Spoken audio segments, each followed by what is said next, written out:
O uso excessivo de celulares tem sido cada vez mais associado a vários problemas de saúde entre adolescentes e jovens adultos. E uma pesquisa aponta que o vício em aparelhos celulares pode ser comparado ao vício em O drogas. celular, se você não souber usar ele de forma bonitinha, assim, cara, você tem que tomar cuidado que ele mima você. Segundo uma pesquisa feita pela Universidade Estadual de São Francisco, na Califórnia, as pessoas interagem em média 2.600 vezes com o celular.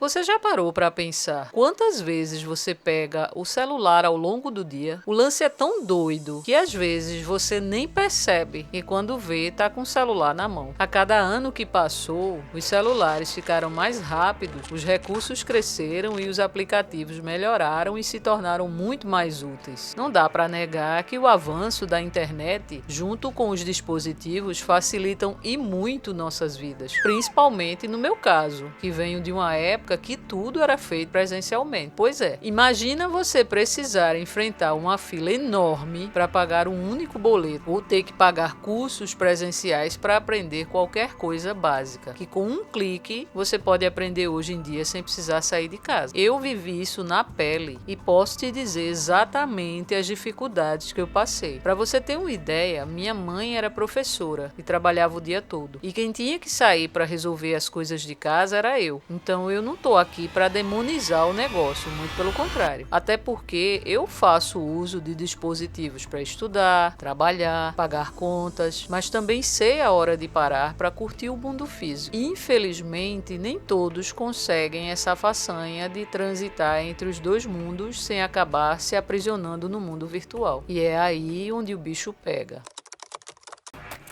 Esse lance de algoritmo é um assunto bem extenso, complexo e diria até que bem antigo. Eu faço uma analogia à política pão e circo, que vem lá da Roma antiga, que servia para manter a população distraída. Aí você vai dizer: pronto, Flávio endoidou de ver. mas pensa comigo, naquela época a política do pão e circo consistia em fornecer gratuitamente pão e trigo à população, além de promover espetáculos públicos em arenas, como por exemplo os combates de gladiadores, com qual motivo? Justamente entreter a população e distraí-la dos problemas sociais, como por exemplo o desemprego. Então eu vou resumir bem muito e num português bem claro. Os algoritmos das redes sociais foram programados para manter sua cara na tela, cutucando os aplicativos o dia inteiro. Ou seja, pão e circo. Ah, agora eu entendi! Isso porque sua atenção é a moeda mais valiosa e isso já vem de velhos carnavais. Parece um filme de ficção científica, quando dito dessa forma, né? Mas todos nós conhecemos essa história que já era um dos temas principais da série da Netflix, O Dilema das Redes, que analisa como os algoritmos governam nossas vidas. Já deixo a dica, caso você queira se aprofundar mais no assunto. Essa galera que criou esses algoritmos sabia exatamente o que estavam fazendo. Tudo foi arquitetado para agir sobre nossas motivações inconscientes, nos levando a determinadas ações e tudo com base na psicologia social, nos estudos de mercado, sociologia e até no comportamento humano. Diga aí, eu comparo o celular com um buraco negro, cheio de motivação e atenção. Se você não tomar cuidado, o celular vai roubar toda a sua atenção ao longo dos dias, meses e anos, e você não fará mais nada a não ser ficar scrollando a tela para cima e para baixo. Inclusive eu, que apesar de não ser aquela pessoa muito presente nas redes sociais, simplesmente desativei a minha conta no Insta. E você pode estar se perguntando: Tá, Flávia, mas se você diz que não era tão presente assim nas redes, por que resolveu desativar a sua conta? porque eu percebi que sempre que estava fazendo algo que exigia muito minha atenção, como por exemplo esse vídeo, vinha aquela voz do capeta que dizia: eita, essa frase serve como um story. Daí eu parava a construção do roteiro e fazia o maldito story, jurando que eu era multitarefas. E depois, para voltar ao foco, pense numa agonia, e ainda tinha um outro agravante que comecei a observar em mim: as comparações da minha grama com a grama do vizinho. Isso isso mesmo. Eu não sei você, mas eu ficava, poxa, esse lance aqui e ali tá melhor do que esse que eu tô fazendo. E isso é a pior coisa que você pode estar fazendo com você mesmo. No meu caso, eu ficava super para baixo depois de comparar meu trabalho com o dos outros, ao ponto de chegar a desistir do que eu estava produzindo por achar que aquilo não era para mim ou que não estava legal. Em 2008, quando o verdadeiro impacto dos celulares ainda era um mistério, o professor de psiquiatria da UCLA, Gary Small, começou a soar o alarme de cautela. Ele estava dizendo que o uso excessivo do celular poderia alterar a função cerebral ao enfraquecer os circuitos necessários para a interação pessoal e a leitura de sinais não verbais. E olha que nessa época o iPhone só tinha 1 ano de idade. As alegações de Gary foram tratadas pela comunidade científica na época de citações provocativas, que não pôde ser provado. 1 década e meia depois, os celulares e seus efeitos cognitivos estão sendo reexaminados. Mas e as coisas menos conhecidas? Quais os outros efeitos que os celulares têm sobre a mente? O que eles sabem que nós não sabemos? Embora ainda haja muito que aprender sobre o impacto cognitivo de longo prazo, existem algumas evidências científicas que devem nos fazer parar para pensar. Se você já sentiu um zumbido fantasma ou sentiu-se ansioso por não verificar seu telefone por um tempo, é hora de acender um alerta. Não é preciso ser um especialista para te dizer que os celulares estão mudando nossas mentes e personalidades. A ideia é compreender exatamente o impacto que esses dispositivos estão causando em nosso cérebro e comportamento quando usados de forma excessiva. Eu lembro que antes de existir celulares, eu tinha que decorar os números de telefone de familiares, amigos, periquito e papagaio. Até os motoristas de táxi sabiam chegar aos locais sem ajuda de GPS. Como era o esquema? O motorista simplesmente baixava o vidro do carro e usava a boca para perguntar a quem passava na rua qual a direção seguir. Em Londres, os taxistas em treinamento passam de 3 a 4 anos dirigindo pela cidade em ciclomotores. Para quê? Para memorizar um labirinto de 25 mil ruas, bem como milhares de atrações turísticas e pontos turísticos. Esse fenômeno é atribuído principalmente ao rigoroso processo conhecido como Deep Knowledge, ou Deep Knowledge, que quer dizer o conhecimento. E foi aí que descobriu-se, através de pesquisas, que esses motoristas possuem hipocampos maiores em comparação com outros indivíduos. Não tem como negar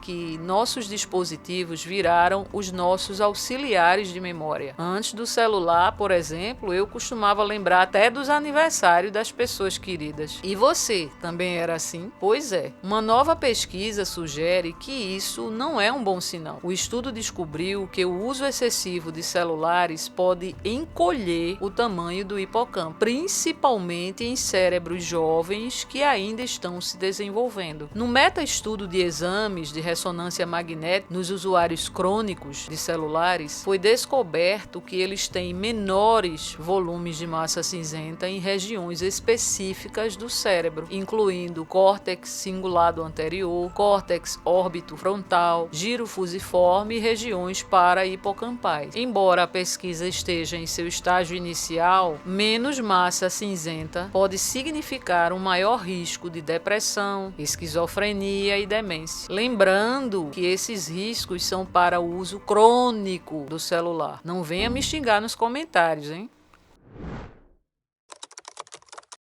A neurociência é clara. Somos programados para sermos monotarefas. Um estudo descobriu que apenas 2,5% das pessoas conseguem realizar multitarefas de forma eficaz. E quando o resto de nós, pobres mortais, tenta fazer 2 coisas complexas ao mesmo tempo, é simplesmente uma ilusão. Catherine Price, autora do livro Como Terminar com o Seu Telefone, avisa sobre os perigos da atenção parcial contínua, que é você ficar verificando o seu celular no meio de uma conversa ou simplesmente ficar scrollando a tela pelas redes sociais enquanto assiste TV. E aí, isso soa familiar?